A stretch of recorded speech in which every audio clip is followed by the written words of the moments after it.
Hello my dear student, मैं हूं सुधा Gupta, SKV magazine road से आपकी एसएसटी की टीचर।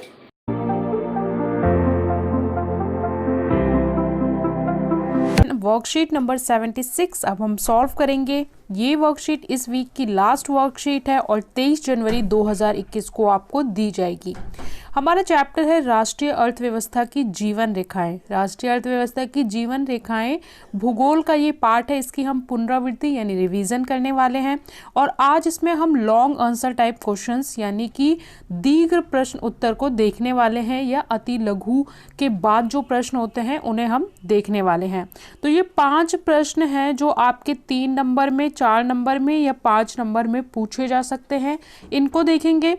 इसके बाद हम एक स्रोत आधारित प्रश्न देखेंगे जिसमें आपको एक गद्यांश दिया गया है। इसको पढ़ने के बाद, और ये गद्यांश आपको, ये भी आपकी ज्योग्राफी से ही लिया गया है।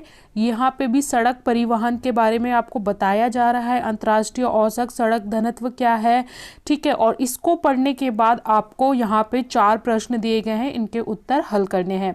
तो चलिए बिना टाइम वेस्ट करते हुए हम सॉल्यूशन की ओर चलते हैं। कोविड के संदर्भ में आपको मैसेज दिया गया है कि आपको हैंड वॉश करते रहना है। तो स्टार्ट करते हैं सॉल्यूशन। पहला प्रश्न है, जनसंचार के साधनों से होने वाले किन्हीं 3 लाभों की चर्चा कीजिए। जनसंचार यानी मीन ऑफ कम्युनिकेशन आपका, तो जनसंचार के आपको बेनिफिट्स लिखने हैं। जनसंचार के साधनों से होने वाले 3 लाभ, जैसे कि इसमें आ जाता है टीवी, रेडियो, जितने भी आपके कम्युनिकेशन के साधन हैं, इंटरनेट, मोबाइल। जनसंचार के साधनों से हमें सूचनाएं प्राप्त होती हैं, ठीक है, इंफॉर्मेशन आपको मिलती है। जनसंचार के साधनों से जैसे टीवी, यूट्यूब आदि से हमारा ज्ञानवर्धन होता है और शिक्षा में सहायक होता है। आज के टाइम में जो मोबाइल है वो सब कुछ हो गया है, मोबाइल के अंदर ही आपका सब कुछ, एवरीथिंग, टीवी, कैमरा, फ़ोन, सब कुछ मोबाइल में आ चुका है। जनसंचार के साधन हमारा मनोरंजन भी करते हैं, ठीक है, तो ये हमारे मनोरंजन के लिए प्राथमिक हुआ करते थे, लेकिन आज के टाइम में एजुकेशन और बाकी फील्ड्स में भी ये बेनिफिट देते हैं। पाइपलाइन परिवहन के लाभ बताइए। इस चैप्टर में हमने अलग अलग परिवहन के बारे में पढ़ा था, सड़क, रेल, पाइपलाइन, ठीक है। तो यहाँ पे आपको पाइपलाइन के बेनिफिट्स बताने हैं। पाइपलाइन परिवहन के लाभ निम्नलिखित हैं। पाइपलाइन की प्रारंभिक लागत अधिक होती है, परंतु बाद में ये सबसे सस्ता परिवहन है। इसका एक बार ये है कि एक बार पैसा लगता है, लेकिन एक बार पाइपलाइन डल गई तो उसके रखरखाव में ज़्यादा खर्चा नहीं आता और टूट फूट में भी ज़्यादा मतलब ज़्यादा वेस्ट नहीं होता। वरना अगर आप सामान को पाइप, जैसे कि गैस है या कोई तरल है, उसे एक स्थान से दूसरे स्थान पर ले जाना है, सड़क परिवहन या रेल परिवहन, तो उन्हें सिलेंडर में भर के ले जाना पड़ेगा, ट्रांसपोर्ट का बहुत सारा खर्चा आएगा। लेकिन अगर आप पाइपलाइन डाल देते हो तो सीधा एक स्थान से दूसरे स्थान पहुंच जाएगा, बस आपको पाइपलाइन बिछाने का एक बार खर्चा लगता है। पाइपलाइन से प्रयोग से परिवहन के खर्च में भी बचत होती है, वही जो मैंने बोला, यहाँ पे आपको बार बार रोड ट्रांसपोर्ट और रेलवे ट्रांसपोर्ट में खर्च नहीं करना पड़ेगा। इसके रखरखाव की लागत कम होती है, मेंटेनेंस में बहुत खर्चा नहीं लगता। पाइपलाइन से बिना बाधा निरंतर आपूर्ति संभव है। ऐसा नहीं है कि ट्रैफिक हो गया या जैसे कोविड का टाइम है तो उसकी वजह से आपका सामान नहीं जा पाएगा, कहीं कर्फ्यू लग गया। पाइपलाइन अंडरग्राउंड, समुद्र के नीचे कहीं पे भी डाल सकते हैं, तो वहाँ पे अपना जैसे वाटर सप्लाई होता है वैसे पाइपलाइन के जरिए भी सप्लाई होता रहेगा। इसे पहाड़ी क्षेत्रों या समुद्री कहीं पे भी बिछाया जा सकता है। जैसे आपने लेटेस्ट सुना होगा, समुद्र के नीचे कितनी बड़ी पाइपलाइन बिछाई गई। सड़क परिवहन रेल परिवहन से अधिक महत्वपूर्ण है, क्यों? क्योंकि देखिए, वैसे भी अगर सड़क परिवहन के बारे में कोई पूछे तो रोज़मर्रा की ज़िंदगी में आप सड़क परिवहन का ही प्रयोग करते हैं। रेल परिवहन का प्रयोग आप बहुत कम करेंगे, अगर 2 महीने में या साल में एक बार करेंगे, पर सड़क परिवहन आपको रोज़ाना आवश्यक होता है। और छोटी दूरी के लिए सामान ले जाना है कहीं, तो आप सड़क परिवहन को ही बेटर समझते हैं और उसी का प्रयोग करते हैं। सड़क परिवहन के निर्माण तथा रखरखाव की लागत कम है, क्योंकि सड़क आप कम दूरी के लिए भी बना सकते हैं। सड़क निर्माण दुर्गम तथा ऊबड़ खाबड़ पहाड़ी इलाकों में बनाया जा सकता है, जैसे कि उत्तर नॉर्थ ईस्ट का जो एरिया हो गया, सिक्किम और जो हमारा 7 सिस्टर्स जिन्हें कहा जाता है, ठीक है, आसाम वगैरह, तो वहाँ भी बनाया जा सकता है, उत्तराखंड। लेकिन अगर रेल लाइन वहाँ बिछानी है तो बहुत ही दुर्गम कार्य है, बहुत ही मुश्किल कार्य है। यह कम दूरी के लिए सबसे महत्वपूर्ण परिवहन है। यह कम व्यक्तियों तथा कम सामान के लिए सबसे महत्वपूर्ण परिवहन है और सड़क परिवहन द्वार में द्वार सेवा प्रदान करता है। मतलब सड़क से आप डोर टू डोर डिलीवरी करते हैं, घर से घर तक। ठीक है, तो ये सारे बेनिफिट्स हैं रेल ट्रांसपोर्ट के किसके कंपैरिजन में, सड़क परिवहन के कंपैरिजन सड़क परिवहन बेटर है रेल से।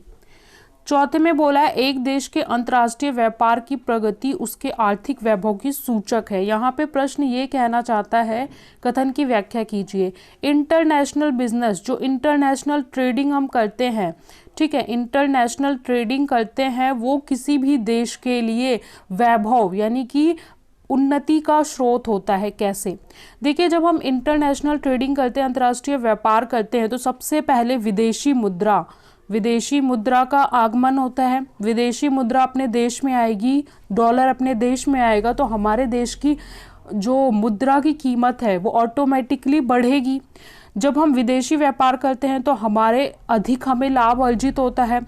दूसरा, हमारा जो कल्चर है, हमारा जो फेम है, ये अलग अलग देशों में जाता है। तो इस तरीके से जैसे कि हम ट्रेड कर रहे हैं कपड़ों का, तो उसके साथ केवल कपड़े नहीं जा रहे हैं, कपड़ों के साथ हमारा ट्रेडिशन भी जा रहा है, भारत का ट्रेडिशन भी और संस्कृति भी वहाँ पे जा रही है। अंतर्राष्ट्रीय व्यापार से विदेशी मुद्रा की प्राप्ति होती है, तो सबसे नंबर 1 पॉइंट हो गया। अंतर्राष्ट्रीय व्यापार से सांस्कृतिक विकास, हमारी संस्कृति और कल्चर भी जगह जगह पहुंचती है। इससे अतिरिक्त उत्पादन और समायोजन होता है। इससे संसाधनों का ठीक प्रबंधन हो पाता है। बाजार का विस्तार होता है। अगर आप विदेश में अपना सामान एक्सपोर्ट कर रहे हैं तो वहाँ पे भी एक लोकेशन बनाएंगे, वहाँ पे भी कंपनी स्टोर खोलेंगे, वहाँ के बिग बाज़ार से भी कांटेक्ट करेंगे। तो इस तरीके से क्या है, हमारा बाज़ार भी बढ़ेगा और पर्यटन से सांस्कृतिक विकास भी होता है। अब इसके बाद क्वेश्चन 6 में आपको एक पैसेज दिया था, उस पैसेज के आधार पर प्रश्नों के उत्तर देने हैं। सड़क घनत्व से आप क्या समझते हैं? प्रति 100 वर्ग किलोमीटर क्षेत्र में सड़कों की कुल लंबाई को सड़क घनत्व कहते हैं। यानी पर्टिकुलर एरिया में कितना आपकी जो लंबाई है उसको हम सड़क घनत्व कहते हैं। जम्मू कश्मीर का सड़क घनत्व कम क्यों है? जम्मू कश्मीर एक पर्वतीय क्षेत्र है जहां सड़क निर्माण कार्य कठिन है। इसके साथ ही यहाँ जनसंख्या घनत्व भी कम है, इसलिए यहाँ का सड़क घनत्व भी कम है। भारत में सड़क परिवहन के सामने उपस्थित चुनौतियां क्या हैं? यातायात के अनुसार सड़कों का जाल अपर्याप्त है, क्योंकि आप देखते हैं इतना ट्रैफिक लग जाता है। अगर महानगरों की बात करें, दिल्ली, मुंबई, तो यहाँ इतना ज़्यादा मतलब जनसंख्या है कि यहाँ सड़क प्रबंधन कठिन हो गया है। देश लगभग आधी सड़कें कच्ची हैं। शहर में सड़कें तंग हैं, छोटी हैं। सड़क पर बने पुल भी पुराने तथा तंग हैं। यानी मॉडर्नाइजेशन की ज़रूरत है हमें सड़कों को और ज़्यादा सही करने के लिए। भारत में सड़कों की व्यवस्था में सुधार हेतु कुछ उपाय बताइए।